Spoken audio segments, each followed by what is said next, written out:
Salut à tous, très heureux de vous retrouver dans ce cadre que vous connaissez un peu. J'ai déjà fait quelques vidéos ici. Je suis dans le sud de la France ces jours-ci et on est parti pour le débrief de ce marathon de Paris 2023. Le cadre était bien différent il y a 10 jours, 2 semaines presque maintenant, au moment où je tourne cette vidéo. Je voulais évidemment vous faire un débrief pour un peu clôturer ce chapitre sur le marathon de Paris 2023, sur tout cet hiver qui a été un peu consacré à la préparation et puis à ce marathon. C'était important pour moi voilà, de débriefer. Vous avez été énormément à me poser des questions sur les réseaux sociaux. Je sais que cette vidéo risque d'être longue. Je ne sais pas exactement combien de temps ça va durer. J'ai pris plein de notes. J'ai mon téléphone devant moi, donc je vais pouvoir avoir un pense-bête pour rien oublier. Et puis on est parti pour ce marathon de Paris, ce débrief du marathon de Paris 2023. Évidemment, en introduction, je voulais commencer par vous dire un énorme merci pour tous vos retours sur le film Paris Gagnant, que vous avez été sans doute beaucoup ici à voir. Vraiment, voilà, c'est toujours assez incroyable de voir vos retours. De manière générale, je sais que vous êtes une communauté qui me soutenait énormément, énormément de bienveillance par ici. Et clairement, là, ça a été vraiment encore un cran au-dessus de tout ce que j'ai pu connaître jusqu'ici depuis que je partage des choses sur YouTube. C'est assez incroyable de voir un peu l'engouement qu'il y a eu derrière ce film, derrière aussi juste après le marathon. J'ai reçu énormément de messages avant aussi, donc voilà, un énorme merci, c'est juste incroyable. Ça me motive énormément à continuer évidemment à vous partager des choses ici. Comptez sur moi pour que ça continue. Cette vidéo, avec toutes les questions un petit peu que j'ai eues et puis tous les sujets dont je voulais parler, je l'ai pensé en trois parties. Il y aura l'avant, le pendant et l'après. Sur l'avant, on va évidemment parler un peu de la préparation, comment j'ai géré un peu tout ça. Pendant, je vais revenir un peu sur ma course parce que c'est vrai que le film, voilà, il y a beaucoup d'images de course, mais il n'y a pas forcément mon ressenti pendant la course. Donc je vais essayer de revenir un petit peu sur ça. Et puis l'après, un peu, voilà, qu'est-ce que j'ai prévu aussi pour cette année. Puis éventuellement aussi sur le marathon dans le futur. Donc on va revenir un petit peu sur toutes ces questions. Je voulais conclure cette introduction par le titre, comment j'ai explosé mon record personnel sur marathon. Effectivement, c'est un titre un peu aguicheur, évidemment, pour que les gens cliquent sur la vidéo. Mais franchement, je pense que entre passer de 2h40, 15 secondes l'année dernière à 2h40, 2h34 et 41 secondes cette année, il y a quand même un vrai gap. 5 minutes, si je dis pas de bêtises, 5 minutes 34 secondes de gagner. Ça représente tout de même 3,5% de mon temps de l'année dernière. Donc c'est quand même vraiment pas négligeable cette progression que j'ai eue. Donc je vais essayer aussi de décrypter un petit peu tout ça aujourd'hui dans cette vidéo. Comme d'habitude, c'est chapitré, donc n'hésitez pas aller sur les chapitres qui vous intéressent le plus. S'il y a des choses qui vous intéressent pas, vous pouvez directement passer à un chapitre suivant. Regardez en bas de la vidéo, il y a toutes les informations. Je commence ce premier chapitre qui va être le plus long. Le chapitre qui concerne tout ce qui s'est passé avant le marathon de Paris de 2023. Il y a 3 sous-chapitres dans cette partie. Il y a la blessure, évidemment, je vais revenir un petit peu là-dessus, parce que j'ai pas mal de questions là-dessus. Il y a la préparation, qui sera un gros chapitre, et puis la semaine d'affûtage, juste avant le marathon. On va aussi y revenir, parce qu'il y a pas mal de commentaires, ce genre de choses. Alors, comme vous le savez, vous avez sans doute suivi un petit peu ma prépa, j'ai contracté un TFL au tout début de la préparation. Je parle de ça, ça a été fin d'année, ça commence vraiment à se manifester en fin d'année 2022, là où je voulais commencer vraiment la préparation pour ce marathon de Paris 2023. Et puis ça s'est poursuivi, ça s'est on va dire aggravé en début d'année 2023, donc en janvier, un peu juste avant que je parte au Kenya. Voilà, c'est ça que j'ai eu, un TFL, au genou gauche, assez classique, une blessure que j'avais déjà eue dans le passé au même genou. Forcément, on peut imaginer qu'il y a des choses qui reviennent et on va dire des petits déséquilibres un peu naturels qui sont revenus. Je pense surtout que c'est lié à souvent, c'est toujours ça, d'ailleurs, c'est que le stress mécanique était trop important, la quantification du stress mécanique était trop importante à ce moment-là. En fin d'année 2022, j'ai commencé à faire quelques belles semaines d'entraînement où j'ai essayé de me tester un petit peu pour voir qu'est-ce que ça allait pouvoir donner cette prépa marathon.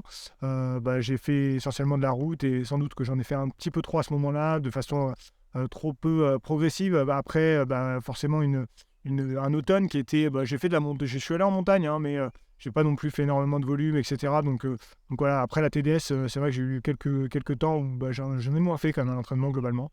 Et donc, quand j'ai voulu reprendre et mettre un peu plus de rythme pour voir un peu ce que ça allait donner cette prépa marathon, bah voilà, là, la blessure est arrivée. Comment je m'en suis sorti? Parce que là, vous avez été énormément à me poser des questions sur la blessure, comment j'ai réussi à me dépêtrer de tout ça, parce que vous êtes aussi beaucoup à avoir cette problématique du TFL. Alors, c'est quand même une blessure chez le coureur qui est très courante. Et donc, bah, chez moi, ça a été, comme je vous l'ai expliqué dans un carnet de prépa précédent, beaucoup de renfo. D'abord, c'est vrai que depuis, j'ai un peu coupé le renfo. J'avoue que j'en ai fait surtout au moment où j'avais des problèmes. Après, j'ai un peu lâché dès que mon genou m'a laissé un peu tranquille. Il faudrait pas, il faudrait que je m'y remette, parce que c'est sans doute quelque chose qu'on doit faire un peu tout le temps. Mais en tout cas, sur cette période voilà, où j'ai essayé de revenir, on va dire, et de soigner, j'ai fait pas mal de renfo. J'ai été suivi ici par un kiné à Beaufort, un super kiné, qui m'a permis de aussi de me donner pas mal de conseils sur les étirements, donc sur le renfo, je vous en parlais, et qui m'a aussi fait des séances de dry needling, comme on appelle. Je vous laisse aller voir ça pour voir exactement ce que c'est sur Internet. C'est dans l'idée, on a l'impression que c'est un peu comme de l'acupuncture, donc c'est avec des aiguilles. C'est quand même différent, c'est pas exactement la même chose. Mais voilà, en tout cas, on vous plante des aiguilles, ça permet de détendre les muscles. Alors, j'ai eu plein de retours avant de le faire, j'avoue que je ne savais pas trop. J'ai eu plein de retours sur des gens sur qui ça a très bien marché, d'autres sur qui ça n'a pas marché, même qui n'ont pas aimé ça. Donc, je ne savais pas trop à quoi m'attendre. Chez moi, le fait est que ça a exceptionnellement bien marché. J'ai senti des effets quasi immédiats juste après. Donc, je pense que ça a été une vraie bascule, là, ces séances de dry needling sur ma réhabilitation. Et c'est ça qui m'a vraiment permis en fait, de faire tourner la roue, en fait, si je puis dire. De passer d'un cycle, voilà, j'étais au fond de la vague, et comment j'ai commencé à remonter à partir de là. Ça a mis du temps derrière pour remonter, parce que ça, c'était, on va dire, mi-janvier. Et j'ai vraiment commencé la prépa le 6 février, pardon, si je dis pas de bêtises. Donc ça m'a pris quand même presque 2-3 semaines avant voilà, de sentir que je pouvais vraiment recourir derrière. Mais voilà, c'était quand même, c'est vraiment un point clé pour moi, ces séances de dry needling. C'est vraiment ça qui m'a permis de revenir sur de bons rails. Vous avez été aussi nombreux à me demander si j'ai stoppé la course à pied. C'est vrai que généralement sur le TFL, on préconise de ne pas stopper, hein. Et d'ailleurs, Clément qui me suit en kiné, voilà, il avait un peu le même protocole et la même recommandation d'essayer de ne pas stopper la course à pied, essayer de courir jusqu'à qu'on puisse ne pas avoir mal, en fait, et arrêter au moment où on a mal. Pour ma part, j'ai été forcé d'arrêter pendant une grosse semaine, je crois, complètement la course à pied.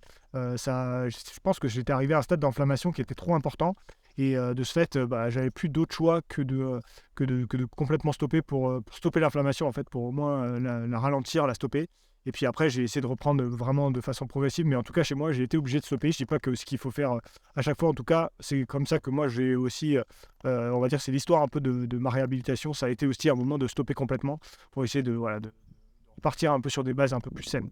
Avant de rentrer dans le gros de la prépa, c'est vrai que cette blessure, comme je vous le disais, dans un carnet de prépa précédent, c'est évidemment, voilà, ça a énormément raccourci ma préparation. Et en même temps, et je me demande avec le recul si ça n'a pas été un mal pour un bien.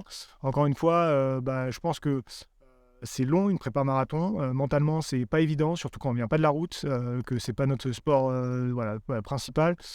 Ça peut être vraiment long, ça peut être usant mentalement.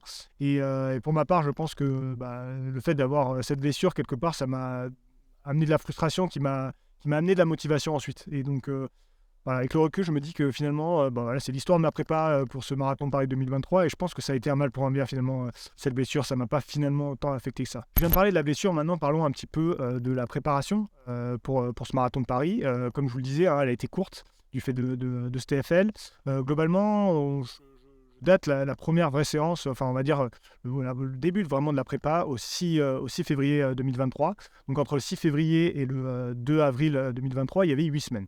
8 semaines, évidemment, c'est quand même court. Généralement, on parle plus sur au moins des prépas de 12 semaines au minimum, 33% de moins, hein, donc c'est quand même énorme.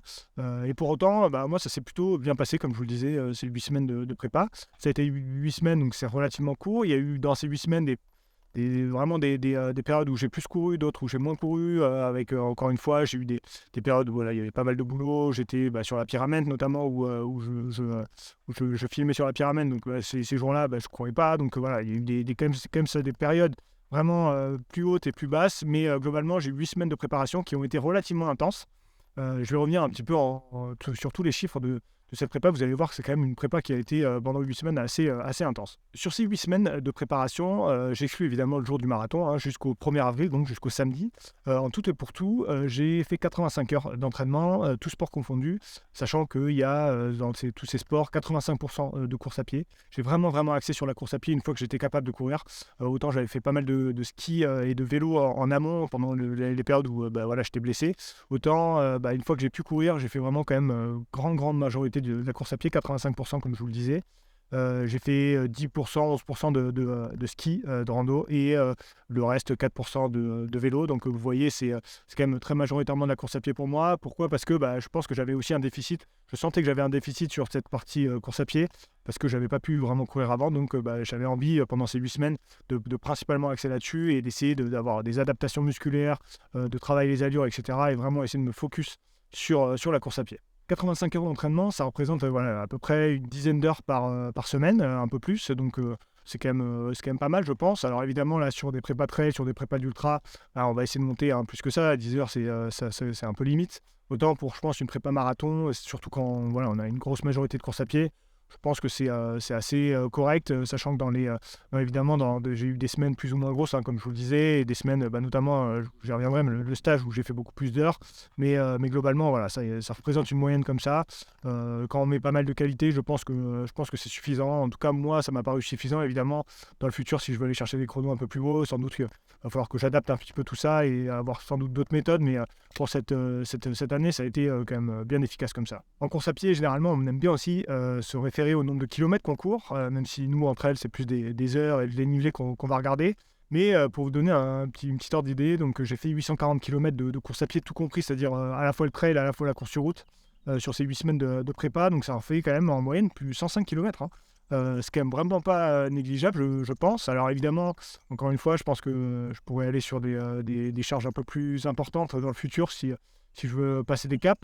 Mais je trouve que c'est quand même pas mal de compte tenu voilà, encore une fois, des semaines un peu plus light que j'ai eues. La plus grosse semaine que j'ai faite, c'est la semaine de stage, qui a inclus le stage à Millau avec Thibaut et Baptiste, où j'ai fait 148 km, sachant que en stage, j'avais fait quand même une grosse partie. J'avais notamment fait une grosse sortie là, de 45 km. Donc voilà, ces semaines-là, forcément, on accumule plus de kilomètres de façon un peu plus simple. Et quand on en fait en trail, je trouve que c'est un peu plus simple d'accumuler des kilomètres plutôt que sur route où ça tape et à la fin de la semaine, on est quand même fatigué.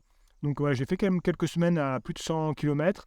Notamment, j'ai fait une semaine à 120 juste ou 125 juste avant la semaine du marathon. Ça, j'y reviendrai un petit peu sur cette stratégie-là, de couper très tard. Et donc voilà, j'ai quand même fait pas mal de bornes. Cette préparation, comme vous l'avez vu, elle a été courte mais intense, j'ai envie de dire. Évidemment, il y a un moment qui a été assez crucial pour moi, ça a été le stage avec Baptiste et Thibaut, que je vous ai partagé dans un petit film ici.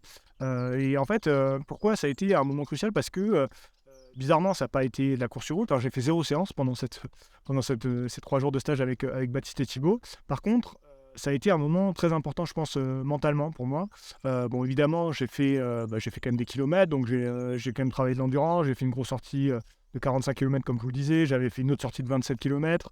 Donc, j'ai quand même accumulé des heures, des bornes. Cette sortie de 45 km m'a permis de voir que quand même sur les parties planes, en deuxième partie de sortie, où on a un peu appuyé avec Baptiste et Thibaut, j'étais quand même répondu présent. J'étais quand même relativement en forme, même si au début de la sortie, ça avait été très compliqué. Mais c'est plus mentalement, de manière générale, de partager des moments comme ça avec eux au milieu de la prépa, où c'est vrai que j'ai fait toute ma prépa seul, hein, sinon, à courir seul sur la route. Là, ça m'a donné vraiment, ça m'a redonné un coup de boost d'un point de vue mental. Et vraiment, ça m'a fait du bien, ça m'a remotivé, on va dire, à y retourner. Ça peut être, moi, vraiment mon défaut, hein, de mentalement d'être un peu friable. Et voilà, et là, c'est vrai que ce stage, en tout cas, ça m'a vraiment redonné un coup de boost et vraiment remotivé. Moi, je vous conseille, hein, vraiment, je vous conseille, si vous avez des gros objectifs, essayez de passer des stages comme ça avec d'autres personnes aussi, pouvoir partager ce genre de moments. Ça passe beaucoup mieux, les séances passent mieux.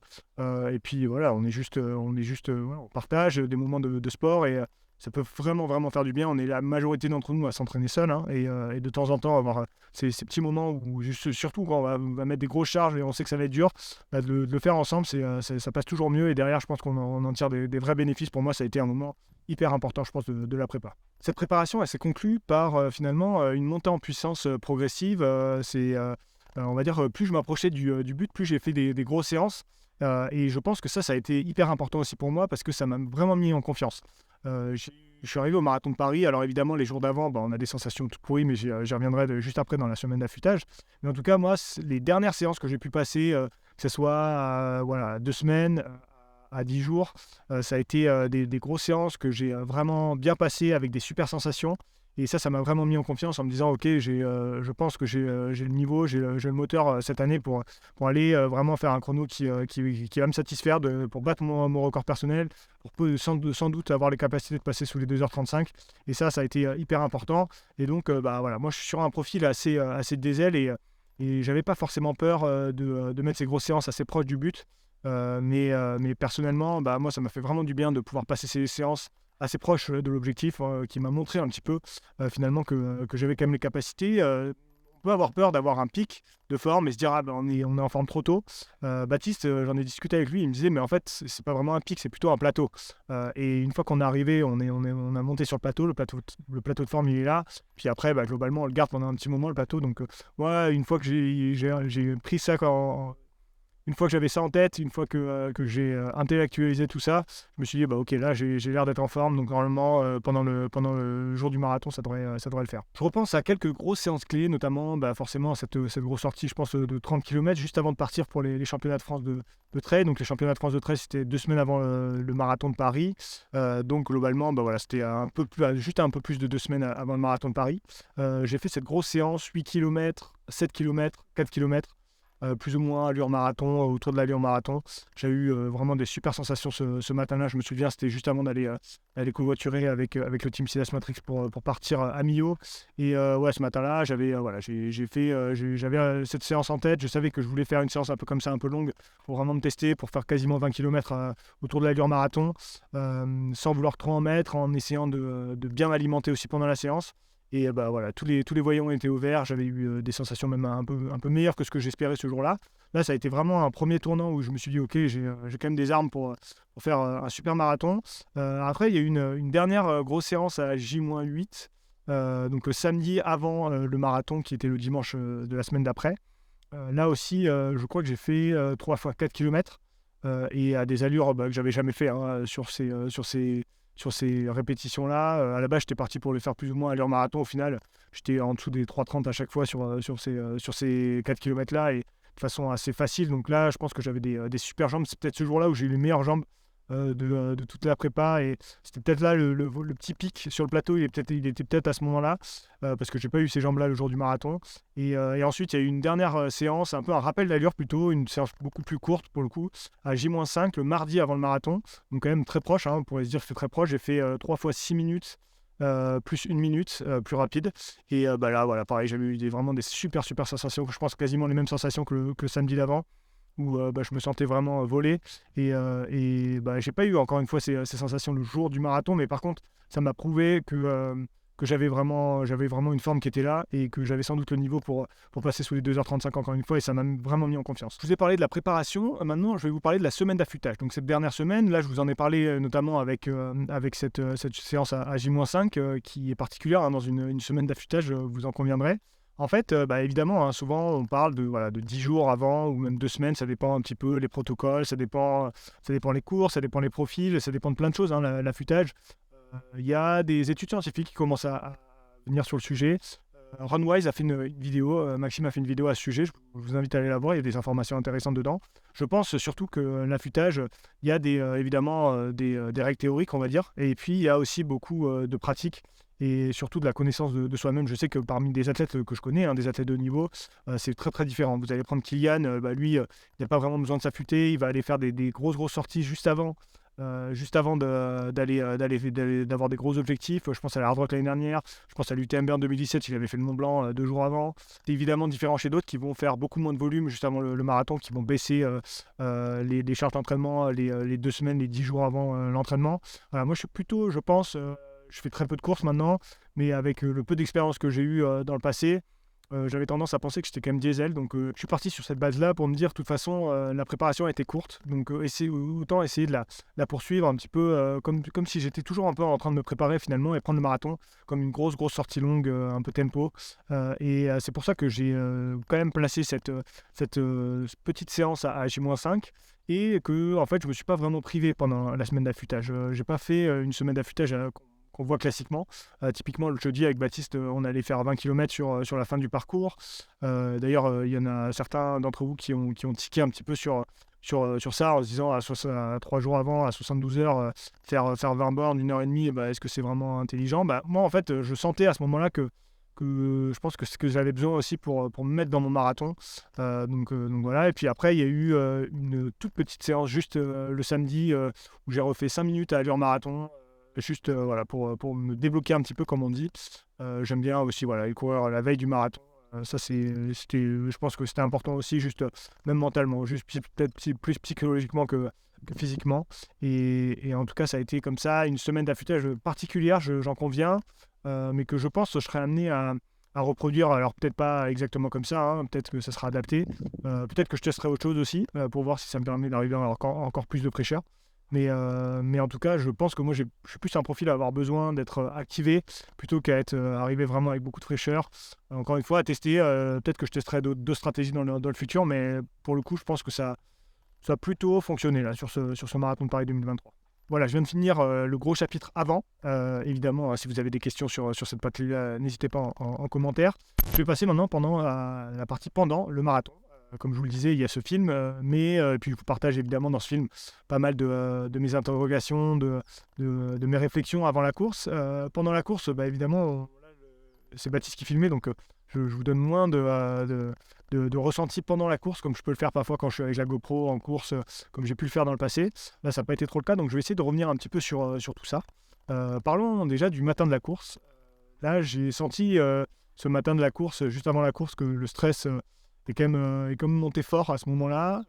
J'ai pris conscience un petit peu de l'événement à ce moment-là. Jusqu'à la veille, ça allait encore assez bien. J'ai vraiment mal dormi la nuit juste avant le marathon. J'ai très peu dormi, j'ai eu du mal à m'endormir et puis je me suis réveillé beaucoup. Évidemment, j'attendais que le réveil sonne et ça a été compliqué. Ouais, vraiment, ouais, peu de sommeil avant le jour du marathon, mais bon, généralement on dit que c'est pas la dernière nuit qui compte, c'est celle d'avant. Donc voilà, j'ai sans doute pas assez dormi les jours d'avant. J'ai des habitudes chez moi à me coucher beaucoup plus tôt. Là, bah, forcément, quand on est avec du monde, j'ai toujours tendance un petit peu à voilà, discuter, on discute, on va se coucher un peu plus tard. On se met devant son téléphone avant de dormir. Et j'ai pas voilà, on va dire les habitudes que je peux avoir chez moi. Là, je les avais pas et sans doute que j'ai pas assez dormi les jours d'avant. Donc j'ai senti un petit peu de fatigue quand même en me levant là, le jour du marathon. Bah, j'ai pris un petit déj classique, etc. Mais effectivement, le stress commençait à monter assez fort. Et d'un point de vue, voilà, je me sentais un peu barbouillé, j'étais pas super confiant. J'avoue que le matin même, j'étais pas super confiant. Vient le moment de partir sur la ligne de départ, donc on prend le métro, on n'était pas non plus trop en avance, donc j'ai pas eu énormément de temps pour m'échauffer. J'avais pas prévu de m'échauffer énormément de toute façon. Voilà, j'ai peut-être couru 5-10 minutes. J'ai fait peut-être quelques petites accélérations. Je m'étais mieux échauffé, je pense, l'année dernière. J'avais pris plus de temps pour m'échauffer, j'étais arrivé plus chaud sur la ligne de départ. Je pense que c'était un peu mieux, d'autant plus que là, j'étais en sas préférentiel. Il y a quand même encore beaucoup de monde en sas préférentiel, donc je voulais pas arriver trop tard dans le sas préférentiel. Je suis arrivé sans doute déjà un peu trop tard, et en même temps, bah, j'avais encore 10-15 minutes à attendre dans le sas préférentiel où on fait rien, on peut pas bouger. Donc de ce point de vue-là, ça n'a pas été top. Je pense que l'avant-course, j'aurais pu mieux le gérer. Et globalement, je pense que c'est des petites améliorations à faire pour les prochains. Là-dessus, l'avant-course, comme je vous le disais, bah, avec le stress, etc., d'un point de vue voilà, gastrique, on va dire que c'était pas ouf. J'étais pas super bien à l'aise, etc. Ça, c'est aussi le désavantage de faire très peu de courses, hein, c'est qu'à force, on perd l'habitude de gérer ces moments-là. Et je pense que quand on fait plus de courses, on a plus de temps enfin, on a plus l'habitude et on gère mieux ces moments. Ça, c'était un peu sans doute aussi voilà, quelque chose à travailler pour le futur. La course est lancée, bah, premier kilo rapide 3,25, globalement les 3-4 premiers kilos autour de 3,30, 3,33, quelque chose comme ça, donc c'est parti fort. Je retrouve rapidement Alex Viol qui va faire lui 2h29-30, donc super chrono pour Alex. Qui a lui aussi bien battu. Hein, son record, il était 2,32 quelque chose l'année dernière. Là, il passe sous les 2h30, c'était son objectif. Donc voilà, je retrouve rapidement. On est avec Anaïs Kemener aussi sur les premiers kilomètres. Donc je sais que je suis au-delà de mes allures, hein, je suis trop rapide. Mais bon, voilà, il y a l'excitation, ce départ est toujours rapide parce que voilà, entre l'adrénaline, entre tout ça, c'est forcément, on a envie de partir vite, on a les jambes qui vont bien, les premiers kilos sont plats, voire un peu en profil descendant, donc c'est facile, on va dire, hein. Et de toute façon, globalement, ça c'est quelque chose qu'il faut se rappeler. Le marathon, c'est des allures, d'un point de vue cardiaque, normalement, où vous êtes facile. Et en fait, au départ, hein, c'est toujours comme ça. Donc c'est ça qui est un peu troublant avec le marathon, c'est qu'on sait que ça va être dur à un moment, mais d'un point de vue cardiaque, au début, c'est très simple. Enfin, c'est très simple, c'est facile. On est sur des allures qui sont faciles, qu'on tient de façon facile. Donc heureusement, j'avais Colin et Gaëtan qui étaient avec moi pour me pacer. Et qui me disaient ralentis un peu parce que là tu es sur des allures trop rapides. Moi, j'avoue que je pense qu'ils n'avaient pas été là, je serais parti encore plus vite. Globalement, hein, le premier semi, ça va bien. Ça va bien. J'arrive à commencer à m'alimenter à partir du 10e. Mais voilà, comme je vous le disais, avec le stress, avec la gestion du petit-déj le matin, etc., j'avais mal au ventre.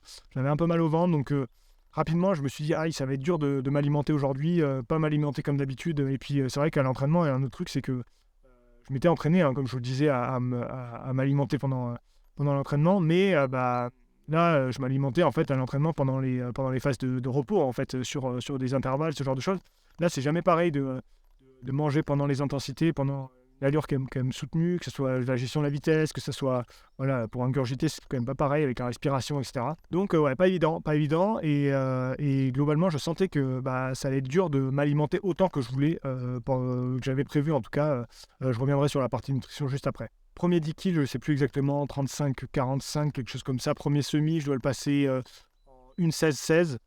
Donc ça fait du 3,36 kg, sachant que j'avais plutôt des bases de 3,40 en tête.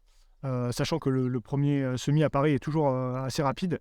En tout cas, la majorité des gens font un premier semi assez rapide à Paris. Et ça a été le cas pour moi l'année dernière. Ça a été de nouveau le cas cette année. Une 16-16, ouais, ça commence à être ouais, des bases de 3,32-30. Clairement, je pense que j'avais le niveau, j'y reviendrai pour faire plus ou moins ces chronos-là, ce jour-là, dans des bonnes conditions, etc. Le fait est que là, ce jour-là, c'était peut-être un peu ambitieux de partir sur ces allures. La semaine d'avant, quand j'ai fait cette dernière grosse séance à J-8, sans doute que j'avais les jambes pour faire 3,32-32. Là, peut-être pas ce jour-là, et donc du coup, ça a été quand même rapide. Heureusement, j'avais quand même Colin et Gaëtan qui ont été là pour me calmer un peu, parce que je pense que sinon, je passais encore plus vite, alors une 15 et quelques au semi. Donc ouais, heureusement qu'ils étaient là, ça c'est clair. Mais globalement, le premier semi, évidemment, ça se passe super bien, on est encore bien. Je me souviens d'avoir dit à Gaëtan ou à Colin, je sais plus, que voilà, j'étais bien et que voilà, fallait que je continue sur ce rythme.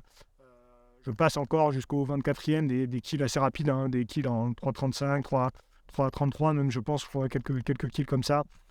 Et puis là arrive, évidemment, hein, la partie vraiment la plus dure, je trouve, sur le marathon de Paris. C'est la succession de tunnels.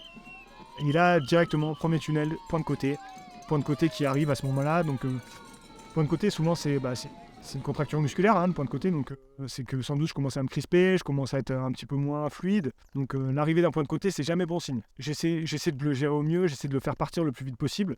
Globalement, il reste pas trop longtemps. J'arrive plus ou moins à le faire partir assez rapidement en baissant un peu le rythme aussi, essayant de respirer, etc. Mais par contre, voilà, je sentais que l'arrivée de ce point de côté, ça prouvait que je commençais à être quand même un petit peu dans le dur. C'était juste avant le 30e. Quand on arrive au 30e, en fait, on a fini les tunnels et les quais de Seine. On arrive aux alentours de la Tour Eiffel. Et puis là, on arrive sur la fin de parcours où on sait qu'il y a une succession de côtes. J'avais repéré avec Baptiste, comme je vous le disais, 3 jours avant. Donc je connaissais la fin de parcours, je savais que ça allait être dur. Et ça, mentalement, ça a été dur parce que je voyais que je commençais à souffrir, même si je gardais l'allure. Mais je savais que ça allait être très dur. Jusqu'au 35e, Colin m'accompagne. Donc là, voilà, il me motive, etc. Donc j'arrive plus en moins à garder l'allure, même si je sens que je commence à baisser. Je fais quelques kills, je crois, en 3,40, 4, ce genre de choses. Ça monte un peu à certains moments. Donc voilà, forcément, je baisse un peu d'allure. Et puis là, je suis seul à partir du 35e. Ça a été ce moment-là, entre le 35e et l'arrivée, j'ai rarement souffert autant, je pense, en course. Je suis vraiment allé puiser loin pour passer sous ces 2h35. En fait, quand j'ai regardé mon chrono à 7 km de l'arrivée, quand je passe le 35e, que je continue seul, en fait, je m'aperçois que normalement ça devrait le faire parce que je suis quand même sur des bases vraiment bonnes, mais que si je craque complètement, j'ai encore la possibilité, on va dire, de le louper. C'était pas validé, on va dire, même si j'étais bien parti, c'était pas validé. Et en fait, ça s'est assez vite confirmé que je perdais du temps. En fait, j'ai perdu du temps là sur Boulogne, sur la partie Boulogne, et puis juste après où il y a une succession de côtes là qui sont vraiment dures, et surtout qu'il n'y a pas de moment pour relancer en descente à ce moment-là. Donc c'est vraiment dur. Là, je perds du temps. Je sais que je fais 2 kills d'affilée au 39e, 40e, je crois, en 3,56. Donc vous voyez, sur des allures, quand vous visez 3,40, vous perdez 16 secondes par kilomètre. C'est quand même énorme. C'est quand même énorme. Donc là, je sais que c'est tendu. Pour autant, voilà, je souffre énormément à ce moment-là. Quand je passe la barrière du 41e, je sais qu'il reste une petite descente avant de tourner à droite pour l'arrivée. Et quand je passe le 41e kilomètre, je regarde la montre. Là, en fait, c'est à ce moment-là que j'ai réalisé que c'était fait. C'était fait parce que j'avais assez de temps pour finir dans les temps, et je savais que j'allais passer sous les 2h35. Normalement, c'était fait parce qu'avec cette petite descente, j'allais pouvoir relancer. Puis après, c'était l'arrivée, j'allais tout donner. Normalement, ça allait passer. C'est à ce moment-là, vraiment, j'ai réalisé au 41e que normalement, le 2h35, il était validé. Ça a été un soulagement. J'ai essayé de relancer là sur la dernière partie. Il y avait Pauline, la copine d'Alex Lioc, qui était là et qui m'a encouragé à ce moment-là.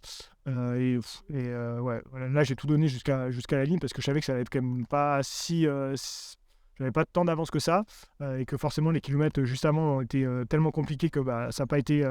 J'ai perdu du temps, mais je savais que ça allait se passer à ce moment-là. Et ouais, ça a été une libération quand même de passer cette ligne sous les 2h35. Quand on regarde la VAP, la vitesse ajustée à la pente sur Strava, sur ces derniers kills, en fait, globalement, j'étais encore dans les allures en VAP, mais évidemment, hein, donc quand je regarde les VAP, je crois que je suis à 3,38, ce genre de choses sur les kills, sur certains kills là que je vous disais, où j'ai vraiment baissé de rythme.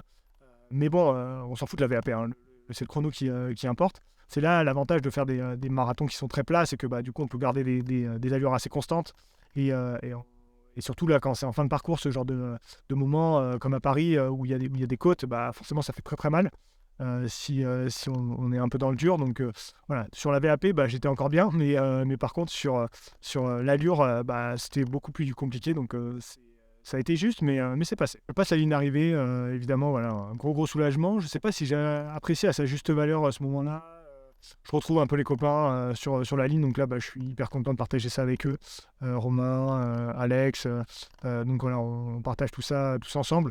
Mais j'ai tellement souffert sur ces 7 derniers kilomètres, je suis allé tellement plus loin qu'en fait, j'arrive pas forcément à vraiment profiter comme il se doit, je pense. Je suis évidemment, comme j'y reviendrai juste après, mais je me suis moins alimenté sur la fin de course, donc forcément d'un point de vue énergétique je pense que j'étais un peu juste, et puis voilà, quand le corps il débranche après, ça devient vite compliqué. Il faisait froid, il y avait un peu de vent, de la pluie et tout ça, et donc ouais, j'étais pas dans des hyper bonnes conditions là, à la fin de la course, et je pense que j'aurais pu apprécier un peu plus, sans doute, mais bon, j'étais quand même soulagé d'avoir fait ce chrono sous les 2h35. C'était un peu l'objectif que j'avais en tête, et forcément c'est passé, donc j'étais quand même vraiment soulagé. Conclut cette partie sur le pendant, le marathon, sur la nutrition, parce que vous avez été aussi beaucoup à me poser des questions en amont, pendant, après, etc. sur ça. Comme je vous le disais, hein, je vous laisse aller voir ma vidéo sur ma stratégie sur le marathon. J'avais l'objectif de faire 180 grammes de glucides sur le marathon, donc pour 2h40, c'était à peu près 70 grammes à l'heure. J'ai pas réussi à atteindre cet objectif-là parce que tout simplement, comme je vous le disais, hein, avec le stress, je pense que j'ai assez mal géré voilà, toute cette partie juste avant la course. Et de ce fait-là, j'ai eu vite mal au ventre, je pense. Et du coup, j'ai moins mangé que ce que j'aurais espéré.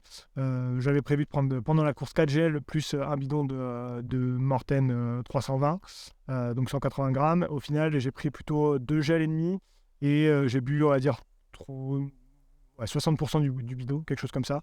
Donc j'étais quand même bien en dessous de ce que j'avais prévu. J'ai pris un gel pendant le sas de départ qui n'était pas forcément prévu au départ. Donc ça m'a rajouté quand même des glucides en début de course. Mais voilà, j'étais quand même en dessous de ce que j'espérais faire. Et ça, je pense que c'est aussi un gros travail à faire aussi dans le futur. D'essayer voilà, d'optimiser ça, et de mieux gérer, on va dire, la nourriture avant course et toute cette partie-là, ou peut-être me lever un peu plus tôt pour avoir plus le temps de digérer, etc. À voir, mais en tout cas, ça a été, c'est quelque chose qu'il faudra que je travaille. Et du coup, la nutrition, j'ai pas atteint l'objectif que je m'étais fixé, et donc je pense que c'est un point sur lequel je peux travailler dans le futur. Passons maintenant à la dernière partie, après ce marathon de Paris. Comme je vous le disais, j'ai reçu, vous avez été énormément à m'envoyer des messages. J'ai jamais vécu ça, je pense. Peut-être après la TDS, quand j'ai abandonné après la TDS, j'avais reçu aussi énormément de messages. Mais là, voilà, forcément dans un mood différent après ce marathon de Paris. Et franchement, waouh, incroyable. Dans le train, je crois que j'ai 4 heures de train pour rentrer chez moi. Et pendant le train, voilà, j'ai fait que ça, de répondre à des messages. Et franchement, ça a été ouf. En fait, c'est vraiment à ce moment-là où j'ai peut-être le plus apprécié. Comme je vous le disais, juste après le marathon, ça a été un peu dur d'un point de vue énergétique. J'avais tellement tout donné, et j'avais tellement souffert que je n'ai pas forcément hyper apprécié sur la ligne d'arrivée. Par contre, une fois que j'étais dans le train là, et que j'étais posé, douché, etc., voilà, que je voyais tout l'amour que vous m'envoyez, là, ça a été waouh, ça a été vraiment une vraie claque. Et ce moment-là, ça a été hyper fort, et c'est là que je pense que j'ai le plus apprécié finalement. Quand voilà, j'ai vu tous vos retours, ça a été juste incroyable. Et franchement, encore un énorme merci pour ça. Comment s'est passée la récup? Plutôt très bien, on va dire. En fait, dès le lendemain, j'avais des jambes vraiment assez bonnes. Voilà, évidemment, le lendemain, quelques courbatures, mais c'est très vite dissipé. Par contre, je suis tombé malade les 3-4 jours après le marathon. Là, j'étais un peu malade. Je pense que voilà, j'ai eu comme un peu, j'étais barbouillé, j'avais mal à la tête, des migraines le matin. Peut-être un peu le contre-coup, le fait que il y avait un peu sans doute une météo pas terrible. Forcément, ça n'a pas aidé. Donc voilà, un petit peu voilà, l'accumulation de tout, sans doute aussi le contre-coup, hein, forcément. Donc voilà, mais par contre, les jambes, nickel, quasiment dès le lundi. Assez surpris de ce point de vue-là. Je pense que c'est aussi le fait que cette année, j'ai fait beaucoup plus de mes séances sur route que sur tapis. J'ai fait quelques grosses séances sur tapis et quelques séances intéressantes sur tapis. Ça a été très dur, mais je les ai faites sur tapis, et je pense que ça a été important aussi. Mais la majorité, j'ai fait sur route, et ça a été un énorme point, je pense, pour que j'arrive vraiment bien musculairement sur ce marathon. Et ça, je pense que c'est quelque chose que j'essaierai de reproduire dans le futur. Le tapis, c'est hyper intéressant. Sans doute je vous en parlerai dans le futur, mais je pense que c'est important quand même de faire la majorité de ces séances sur route. Là, je tourne ces images 10 jours globalement après le marathon. J'ai repris la course à pied. Je suis passé plus en mode trail maintenant, hein, évidemment. J'y reviens juste après. Et pour autant, là, pour l'instant, j'ai encore des sensations qui sont vraiment pas terribles. Je m'attendais à avoir des bonnes sensations parce qu'en fait les jambes allaient bien, mais dès que j'ai remis le basket, j'ai senti que je pense que j'ai eu un petit contre-coup global après cette période sur route. Et voilà, je suis allé un peu en montagne, faire du trail, un peu de dénivelé. Là, je suis plus dans le sud de la France, c'est un peu plus plat. Je sens que j'ai pas des très bonnes sensations. Et ouais, un peu de relâchement après marathon, etc. Donc voilà, je pense que ça va prendre un peu de temps pour que ça revienne. Mais je vais y aller tranquille et je vais pas brusquer les choses, même si je suis un peu pressé parce qu'il y a une autre course qui arrive assez vite. Mais je n'ai pas envie de brusquer les choses, et je vais prendre le temps que ça revienne tranquillement, et je ne vais pas m'inquiéter. Et voilà. Donc globalement, j'ai eu l'impression que musculairement et d'un point de vue articulaire, c'est nickel. Par contre, les sensations, elles sont toujours pas là. Et maintenant, qu'est-ce que j'ai prévu pour le reste de cette année 2023? J'avais prévu très très peu de courses. Je sais pas, je crois que j'ai donné une petite interview à Hugo Ferrari là, pour son Patreon juste après le marathon. J'ai expliqué en fait un peu cette nouvelle approche que j'ai, d'essayer de planifier quasiment plus rien. Autant les années précédentes, je planifiais beaucoup de choses, et en fait à la fin, j'arrivais à faire peu de choses. Au stade maintenant, j'ai changé un peu de stratégie. Je planifie quasiment rien, et puis s'il y a des opportunités et que je me sens en forme, j'irai faire des courses. C'est plutôt comme ça que je vois les choses. Pour autant, j'ai quand même une course qui est prévue là, le 20 avril, le 20 mai pardon, qui arrive donc très vite, dans 6 semaines, même moins de 6 semaines maintenant. C'est Alsace-Baie-UTMB. J'en avais pas parlé publiquement encore, il me semble, même s'il y en a certains d'entre vous qui savent que je suis inscrit. Donc voilà, je suis sur le 110 km d'Alsace-Baie-UTMB. C'est un peu le retour sur ces formats un peu longs, hein, quand même si c'est très roulant, 3800 mètres de dénivelé pour 110 km, c'est vraiment très roulant. Mais bon, ça reste quand même des distances longues sur lesquelles j'ai jamais vraiment réussi. Et voilà, j'avais envie de retourner, de découvrir en fait l'Alsace par cette course-là. Et voilà, je pensais que ça tombait plus ou moins bien après la prépa marathon. Un profil roulant comme ça, j'ai beaucoup couru sur route pendant la prépa marathon. Donc je pense que cette partie-là, je l'ai validée. Maintenant, je vais essayer de faire du volume et me projeter sur cette ultra. On peut parler d'ultra, même si c'est très roulant et que c'est pas 100 miles, ça reste quand même 110 km, il va falloir se les farcir et je sais que ça va être dur, c'est pas les filières qui me réussissent, mais voilà, j'avais envie. C'est vrai qu'après le gros échec de la TDS l'année dernière, je n'étais pas forcément prêt tout de suite à retourner sur ce genre de format. Là, je retourne sur des formats qui seront en termes d'heures qui seront beaucoup plus courts, hein. Mais bon, ça reste quand même assez long pour moi et donc on va voir comment ça se passe. Pour autant, je suis quand même super motivé à l'idée d'aller courir là-bas en Alsace, sur les copains et je pense que ça va être cool, ça va être super cool. Mais ça va être quand même éprouvant et il va falloir quand même un peu borner d'ici là. Pour l'instant, comme je vous le disais, les sensations sont pas trop là, donc j'y vais tranquille. Mais dès que ça ira un peu mieux, je vais essayer de faire quelques gros blocs pour essayer d'accumuler un peu quand même de l'endurance et pouvoir aborder cette Alsace Bayeux UTMB 110 km au mieux, sans ambition aucune pour le coup. Autant j'avais des ambitions de chrono sur le marathon de Paris et j'ai essayé de me donner les moyens pour que ça fonctionne. Autant là, j'y vais vraiment sans aucune ambition. Donc ouais, on va voir. Ça va vraiment dépendre un peu comment j'ai réussi à me préparer juste avant. Et voilà, j'y vais juste pour découvrir l'Alsace et essayer d'en profiter au maximum. Vous avez été aussi beaucoup à me parler évidemment du futur sur route. Maintenant que j'ai fait ce chrono, que j'ai validé ce chrono à 2h34, 41 secondes cette année, après le 2h40 et 15 secondes de l'année dernière. Quel est le futur pour moi sur route? Pas cette année déjà. Je pense qu'un marathon par an, c'est déjà pas mal pour moi, qui vient quand même de la montagne, du trail, hein. C'est quand même mon sport à l'origine et ça reste de loin le sport que je préfère et qui m'anime, qui me passionne. Pour autant, je prends énormément de plaisir sur route. J'ai pris énormément de plaisir à préparer ce marathon, à le courir, à aller me pousser dans cette course-là. Et évidemment que j'ai maintenant envie d'aller voir ce que je suis capable et ce que je peux continuer à progresser. Comme je vous le disais tout à l'heure, je pense que j'avais le niveau pour faire mieux que ce que j'ai fait en termes de chrono cette année. On a eu des conditions météo qui n'ont pas été évidentes avec pas mal de parties avec du vent de face, un peu de pluie, du chaud. Voilà, il fait froid. Paris, c'est pas le meilleur parcours pour faire le meilleur chrono. Et cette année, il faut regarder si on regarde les chronos des premiers, évidemment, on voit que c'est pas allé vite. 2h07, plus de 2h07 pour le vainqueur par rapport à des chronos plutôt autour de 2h05 les années précédentes. Ça montre que voilà, c'est quand même pas un marathon qui est facile.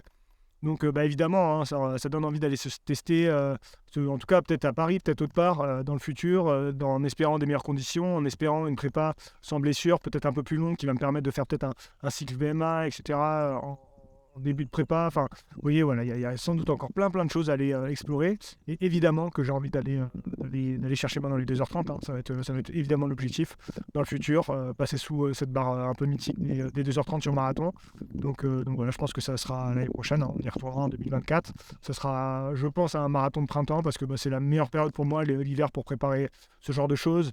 Après, le reste de l'année, on est en montagne avec les baskets en trail. Donc c'est très compliqué de se motiver pour aller courir sur route. Par contre, l'hiver, je trouve que c'est une bonne période pour faire ça.